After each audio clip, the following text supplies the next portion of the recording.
हमारे यहाँ separation of power नहीं है। शक्ति का पृथ्वीकरण जो पढ़े लिखे लोग हैं सब जानते हैं इस बात का। कार्यपालिका, न्यायपालिका और विधायिका तीनों का अलग अलग शक्ति है। आम जनता का काम है विधायिका को चुनना और उस विधायिका के द्वारा ही फिर एक कार्यपालिका की निर्माण होती है बहुमत से, आप देख रहे हैं। और उसी विधायिका के अनुरूप एक सिस्टम है जिसको कहते हैं न्यायपालिका। जब तक वो सिस्टम में है तब तक सिस्टम में है, लेकिन जैसे ही पद पर आ गया तो उसको उसका काम है कार्यपालिका के कामों की व्याख्या करना। लेकिन अभी क्या हो रहा है, आज 75 साल के आजादी के बाद हम जहां बैठे हैं न विधायिका है, न कार्यपालिका है और न न्यायपालिका है। कभी कभी तो अंधेरा लगता है कि फिर हम लोग कहाँ जा रहे हैं। तो आज मानव अधिकार दिवस के अवसर पर मुझे लगा कि नहीं, विराट नहीं होना चाहिए। हम लोगों का काम है अपना कर्तव्य करना और जो वातावरण बनी है इस वातावरण में संविधान कोई चीज नहीं है, क्योंकि हमने वो संसद को बहुमत दे दिया तो संसद से कानून बन गया कि आप चुनाव आयोग के ऊपर कोई मुकदमा नहीं कर सकते हैं, कि उसके 23 में ही बन गया। जो अधिकारी है उसके ऊपर कोई मुकदमा नहीं कर सकते। हम महाभियोग नहीं ला पा रहे हैं न्यायपालिका पर। जज के यहाँ इतना नोट पकड़ा जाता है कि गिनते गिनते लोग थक गया, तब भी नहीं गिना गया, उस नोट को जला दिया गया। दिल्ली में जलाया गया नोट भाई, तो नोट कोई हर जोत के तो आया नहीं होगा, खेत में काम करने तो आया नहीं होगा, कहीं ना कहीं तो इनजस्टिस हुआ, उससे नोट इकट्ठा हुआ। तो ये परिस्थिति है। अब इस परिस्थिति में हम लोगों को न्यायपालिका खत्म, चुनाव आयोग खत्म, तो संसद भी खत्म। अपेक्षा ये की जाती थी, डॉक्टर भीमराव अंबेडकर जैसे लोगों ने कल्पना ये किया था कि जो कार्यपालिका बनेगी अगर कुछ गड़बड़ करेगा तो उसको विपक्ष ठीक करेगा। तो विपक्ष अब ये नहीं है, आज जो है उसको बोलने नहीं दिया जाता है। अभी विपक्ष मजबूत है संसद में, लेकिन क्या है, जिस स्पीकर को बनाया गया कि निष्पक्ष रहेगा वो स्पीकर पक्ष हो गया, विपक्ष को बोलने ही नहीं देता। कल हम सुन रहे थे तो विपक्ष में विरोधी दल का नेता खड़गे साहब बोल रहे हैं राज्यसभा में, अब उनको बोलने ही नहीं दिया जा रहा है। वो तो अलग बात है कि नहीं बोलने दे रहा है, उनकी जो बोल रहे हैं उसकी बात को भी वो ठीक बोल रहे हैं, उसको स्पष्ट कर दिया जा रहा है कि रिकॉर्डिंग में नहीं जाएगा वो बात, तो कहाँ जाएगा, क्या करेगा आप विपक्ष भी। और चर्चा क्या है, चर्चा है वंदे मातरम। क्या बोले खड़गे साहब, इतना ही केवल बोले, क्या दलितों को आप मंदिर में घुस नहीं देते हो, दलितों को अछूत मानते हो। इतना कहना था, दलित आदिवासी का नाम लेते कि लोग उन पर एकदम से जैसे हमला होता है चारों तरफ से कूद गया कि उनकी कोई बात नहीं, फिर भी वो बोले जा रहे हैं। तो जब बोले जा रहे हैं तो रिकॉर्ड नहीं हो, इसलिए स्पीकर उसको स्पंज कर देता है। कि अब रहेगा क्या भाई, अब कुछ है ही नहीं। लोकसभा का भी वही हाल, विधानसभा का भी वही हाल, तो आखिर जाएगा कहाँ लोग। लेकिन इस परिस्थिति में भी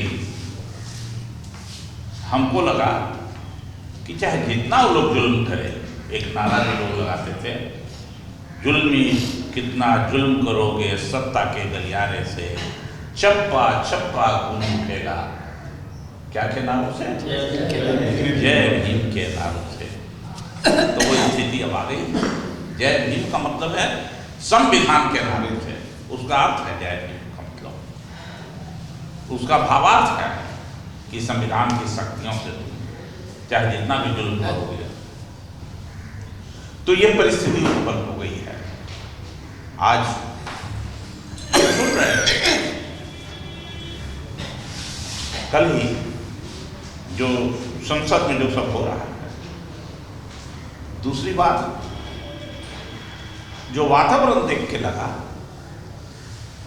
कि अब सीधा लड़ाई है, एक तरफ मनुवाद, दूसरे तरफ संविधान, जिसको जो पसंद करना है कर ले। और उस मनुवाद में देश में कुछ ही पूंजीपतियों को रहने देना है, जैसे सामंतवाद, मनुवाद एक दूसरे का पर्यायवाची है। सामंतवाद में भी पैसा पूंजी बड़ा है, व्यक्ति का कोई महत्व नहीं है। अभी ही कुछ लोग कह रहे थे इसके पहले कि बहू बेटी को एक सप्ताह रख लिया तो लौटाएंगे भी नहीं, ये प्रथा थी। ये सामंतवाद के समय का है प्रथा। तो आज भी अब वही प्रथा आने वाली है, स्वरूप केवल नाम बदल रहा है, स्वरूप हो रहा है। यहाँ तो किसी कीमत पर, किसी जगह पर, चाहे पार्लियामेंट हो, चाहे विधानसभा हो, चाहे कोर्ट का मैटर हो, कहीं कार्यपालिका हो, विधायिका हो, रोड हो, गली हो, कहीं पर गांव हो, शहर हो, कहीं नौकरी सेक्टर हो, प्राइवेट सेक्टर हो, कहीं मानवाधिकार सही में नहीं बचा हुआ है, सब जगह खत्म। अब कोर्ट में जाइए तो कहाँ मानवाधिकार है, बेईमानों का जगह। विधानसभा में जाइए तो बेईमानों का जगह, नीच ऊंच है, तरीका बदला हुआ है। लोकसभा में जाइए वही हाल है, पूरे सेक्टर में आप जाइए बदला हुआ है। अब चुनाव का पद्धति है, हर जगह पर जाति के सवाल हो, लिंग का सवाल हो, तमाम आदिवासी क्षेत्रों में, तमाम क्षेत्रों में मानवाधिकार का खुला उल्लंघन हो रहा है। इसी संदर्भ में हम लोग मानवाधिकार कैसे बचे, मानव से मानव कैसे प्रेम हो, जाति के नाम पर, धर्म के नाम पर दंगा हो रहा है, लूट हो रहा है, बलात्कार हो रहा है, हत्या हो रहा है, मानवाधिकार को तो कहीं जगह है, मानवाधिकार को तो कोई मानने तैयार है। इसी संदर्भ में हम लोगों ने तय किया था कि वंचित वर्ग मोर्चा के माध्यम से एक गोष्ठी का आयोजन किया जाए और आगे जो है इस पर हम लोग सब लोग देख लिया बिहार में। ये जो चुनाव है स्पष्ट रूप से आंख को खोल दिया। अब लाख कोई करते रहे कोशिश, हमने कांग्रेस को देखा था, कांग्रेस के दुर्गति भी हम देखे हैं, कांग्रेस का जो साथ से हम लोगों का भुगतान हुआ है वो भी हम देखा है। लेकिन अभी लगा था कि भारत में राहुल गांधी एक दिशा देगा, लेकिन नहीं। उनके लोग जो हैं इस चुनाव में हमको दिखा दिया कि नाग नाव का सांप नाग का कोई फर्क नहीं है, कोई फर्क नहीं। वो भी टिकट बेचा, वो भी चाहा कि बिहार बर्बाद हो, कोई उसका सहयोग नहीं। जहां तक आरजेडी गठबंधन की पूरी बात है, लोग ये कह ले कि हमको ईवीएम में धोखा है, ईवीएम में धोखा है, कोई ईवीएम में धोखा नहीं है। सीधा सीधी इन लोगों को कारनामा से इस राज्य में तमाम जाति का वोट नहीं मिला। हम ग्राउंड की रिपोर्ट बताते हैं, हम गांव में काम करते हैं, किसी जाति का वोट नहीं मिला। हम चौधरी जी के वर्ग में वहां दूसरी जाति के लोग वोट क्यों नहीं कर रहा है, हमारे क्षेत्र में पूरे बिहार में क्यों नहीं कर रहा है? दूसरी जाति से, छोटी जाति से पूछ रहे हैं, देखो ना भाई कैंडिडेट अच्छा है, चौधरी जी हैं, ये तो कोई यादव है नहीं, बढ़िया बात रखिए। तो डर हम रख रहे हैं चौधरी जी से, चौधरी जी तो अच्छा आदमी है, हमारा डर है कि हम सिकंदरा से आवा तो हमारा साइकिल छीन ले, ठीक है, वोट दें कैसे। तो लोगों का नैरेटिव सेट किया गया, जंगल राज का परिकल्पना कहाँ से है? एक वो हाईकोर्ट के जज ने बोल दिया कि जंगल राज है, अब उसको सब फॉलो कर लिया कि जंगल राज जंगल राज जंगल राज। जितने जो प्रचार तंत्र हैं, जितने उनको हथियार हैं, सबने नैरेटिव बना दिया कि जंगल राज का प्रतीक है तेजस्वी यादव, और तेजस्वी यादव भी कोई उसमें लोकतंत्र और डेमोक्रेसी नहीं है। तो हम सब लोगों ने एक वंचित पर मोर्चा बना करके तय किया है, जो आप लोगों के पास प्रस्तुत कर रहे हैं, कि पार्टी को कोई छाया न पड़े, और जिसकी आज़ादी की हम बात कर रहे हैं, जिसकी हम अधिकार की बात कर रहे हैं, जिनका मानव अधिकार का हनन हो रहा है, उसको हम बात कर रहे हैं। हम ओबीसी SC ST को जो बात कर रहे हैं मानव अधिकार, उसको हर चिराग पासवान नहीं करेगा, उसको मांझी जी नहीं करेंगे, उसको और कोई जाति संगठन नहीं करेगा। भले IP गुप्ता है वो पान दुकान दे करके विधायक हो जाए, लेकिन हल नहीं होगा। सवाल इस बात का है, मानव अधिकार का जो मामला है, हम लोग अधिकार को जानते ही नहीं है कि हमारा क्या अधिकार है, और मानव खास करके उस तरह का माने पशु पक्षी भी इस तरह का नहीं करता है जितना हम लोग अवहेलना करते हैं मानव से मानव। हम मानव हैं, लेकिन फिर भी दूसरे मानव को इतना तंग दबा किया जाता है, जिससे इस तरह का महसूस होता है कि भाई हम भी मानव हैं, एक गरीब है, पिछड़ा है, वो भी मानव है, उसको हाजत में मारा जाता है, पीटा जाता है, कई इस तरह की घटनाएं होती हैं, लेकिन फिर भी हम लोग जागरूक नहीं होते हैं, उस पर कोई कार्रवाइयां नहीं होती है। दारू के नाम पे तमाम पिछड़ी जाति के यहाँ, दलित के यहाँ किस तरह की घटनाएं नहीं हुई पूरे बिहार में, सब लोग जानते हैं, सब बुद्धिजीवी लोग हैं, लेकिन हम उसकी रक्षा के लिए नहीं बढ़ पाते हैं। अरे वो दारू के केस में गया है, अरे वो मर्डर के केस में गया है, ये तो जानिए भाई कि मर्डर केस में सही गया है, दोषी है कि नहीं। अगर वो दोषी नहीं है, उस घटने में उसको न्याय मिल रहा है, उसके पक्ष में खड़ा तो वही है, लेकिन समाज में सब कमी हो गई है। हम वंचित मोर्चा के तरफ से चाहेंगे कि पंचायत स्तर तक अपने संगठन को बढ़ाएंगे, और जो छोटी छोटी मुद्दाएं हैं, छोटी छोटी बातें हैं, उसको हम अपने समाज में बैठ के बात करके, बहुत सी समस्याएं, बहुत सा जितना कोर्ट कचहरी में जाइए 99% जो केस है दलित, पिछड़ा, अति पिछड़ा का है, नहीं कि ऊंची जाति का है। तो ये तमाम बातें हैं, हम लोग बुद्धिजीवी कम हैं, इसके वजह से घटनाएं होती है, आपस में सामंजस्य नहीं है, ये तमाम बातें हैं। तो इसको हमारी पार्टी वंचित मोर्चा को पंचायत स्तर तक ले जाने की जरूरत है, और ले जाकर छोटी छोटी जो समस्याएं हैं आम लोग उसका निष्पादन करना चाहिए, तब मेरा संगठन मजबूत होगा और धारदार होगा और प्रभावी होगा। जय साथियों, आज हमें कहीं न कहीं बहुत बड़ी कल एक सामाजिक द्वंद्व होता था, उसमें जो प्रशासनिक द्वंद्व होता था, उसमें चुनौती मिलने का एक अवसर मिलता था, तो वो भी नहीं रहा है। अब हम लोग की एक नई लड़ाई लड़ने की तैयारी हो रहे हैं। आज जो है मानव अधिकार दिवस है हमारा।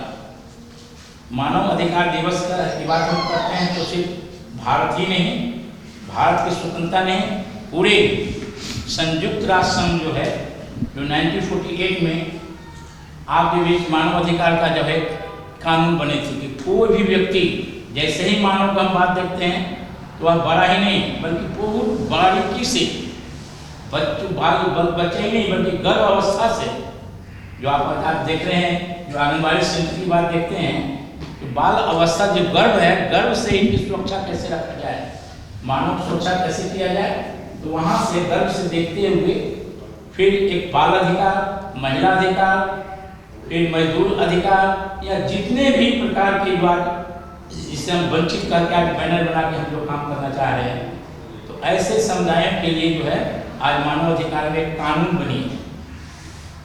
और वह कानून भारत के लिए मैं खास से करता हूँ, जो मानव अधिकार का जो कानून है, यह कानून भारत के लिए मैं कहूँ अब बहुत एक अवसर देता है, क्योंकि यहाँ भारत के कानून में भी समानता, स्वतंत्रता, बंधुत्व और व्यक्ति की गरिमा की बात करता है।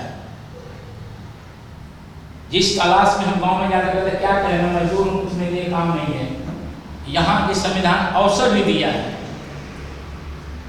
जो सामाजिक आर्थिक न्याय की बात भी कहा है। तमाम पूरे भारतीय जो संविधान के 395 आर्टिकल अभी बढ़ा नहीं बढ़ाई है, तो उसके अंतर्गत बात देखें तो पूरे भारत का प्रेमबल में पूरे सार है।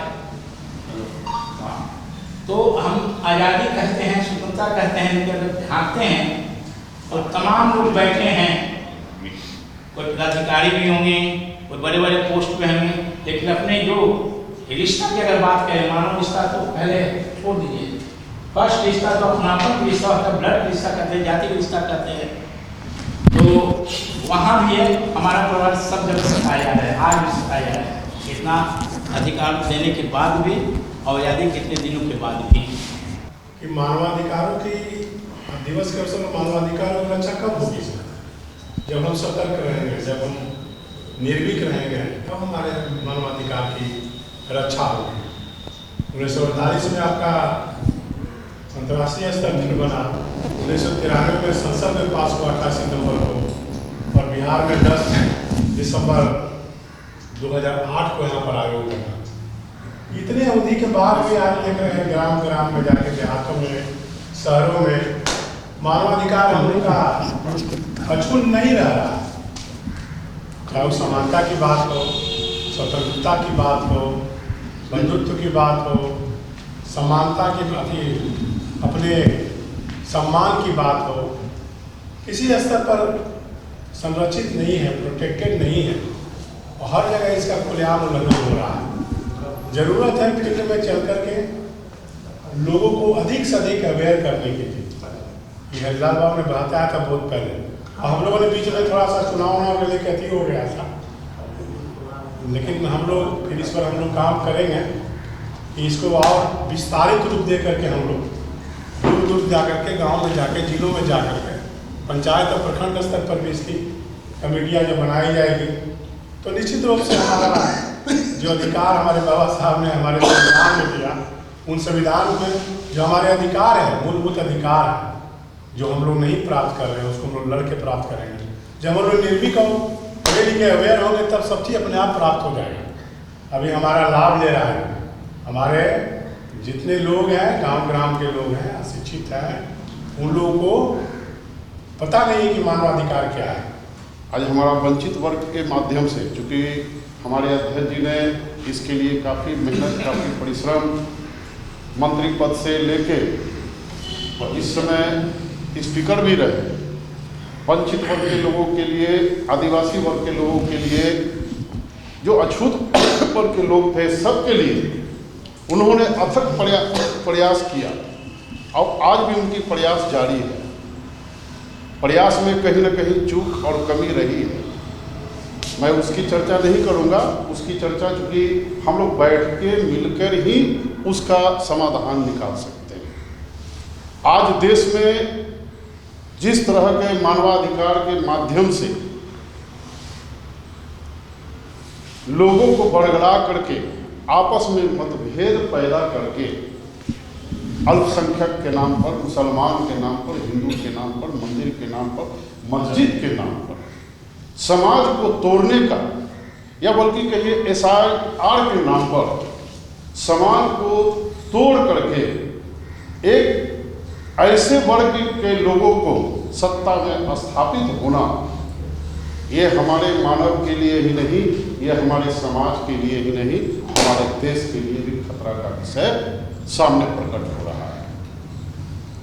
आप सभी जानते हैं, यहाँ हमारे सभी साथी हैं जो वंचित वर्ग से हैं, दलित वर्ग से हैं, पिछड़ी जाति से हैं या कमज़ोर वर्ग से लोग हैं, सबके मन में लालसा है कि हमारा समाज उस पद पर आवे, हमारे समाज के लोग उस जगह पर आवे जिससे हमारे जो पीछे पंक्ति में बैठे हुए हैं उन लोगों का काम आसान हो, महिलाओं की सुरक्षा हो, बच्चियों की सुरक्षा हो, छात्रों का भी जीवन अच्छा हो, बेरोजगारों को रोजगार मिले।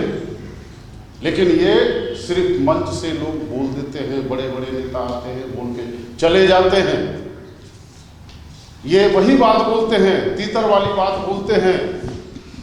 हमारे ही समाज के लोगों को खिला पिला के पुष्ट करके भेज दिया जाता है। कहता है कि उदय बाबू जी ने जो कहा बिल्कुल गलत है, सुरेंद्र चौधरी कहता है वो सही है, रवि बाबू ने कहा वो गलत है, जो हरिलाल बाबू बोलते हैं वो सही है। इस तरह का मतभेद पैदा किया जाता है। बिहार और देश के जो हालात है और आज का दिन जो तय किया गया है, पूरे दुनिया को रास्ता दिखाया गया। 10 दिसंबर 1948 को संयुक्त राष्ट्र संघ ने यह घोषित किया कि मानव की अधिकार के लिए आगे बढ़ना चाहिए। एक मानव दूसरे मानव पे जो हमला करते जा रहे हैं, आज जो बुनियादी सुविधाओं से वंचित किया जा रहा है, आज चाहे वो शिक्षा हो, समान हो, सम्मान हो, हर तरह से बिहार और पूरा देश अंधकारमय में डूबा हुआ है। और जो हालात है, बिहार की जो राजनीतिक परिस्थिति उत्पन्न हुआ है, इन हालातों को मुकम्मल तरीका से वंचित वर्ग मोर्चा के तहत हम एक नए आवाज के साथ, नए बुलंदी के साथ, जो जनता की चिरपरन जो अभी हालात के अंतर्गत जो सवाल उत्पन्न हो रहा है, हम इनके सवालों को मुकम्मल तरीके से रखने का काम करेंगे और निश्चित तौर पर नए आयाम तक पहुंचने का काम करेंगे। हम लोग पुनः इस पर विचार करते हुए आगे बढ़ेंगे। चाहे वो जिस प्रकार के हमले हो, चाहे वो बिहार सरकार की तरफ से हमले हो, चाहे वो सत्ता पोषित लोग की तरफ से हमले हो, लगातार हमले हर समाज के लोगों के ऊपर करते जा रहे हैं, बढ़ते जा रहे हैं। इन सवालों को लेकर के हम लोग को सड़क पर उतरने की आवश्यकता है और निश्चित तौर पे जब हम सड़क पर उतरने का काम करेंगे, जनता, तमाम समाज के लोग हम लोग के साथ आने का काम करेंगे और उन्हें एक नया नेतृत्व, नई तरीका से हम उनके पक्ष में काम करने का काम करेंगे। इन चंद शब्दों के साथ मैं अपना वक्त विराम लेता हूं। जय हिंद, जय भारत।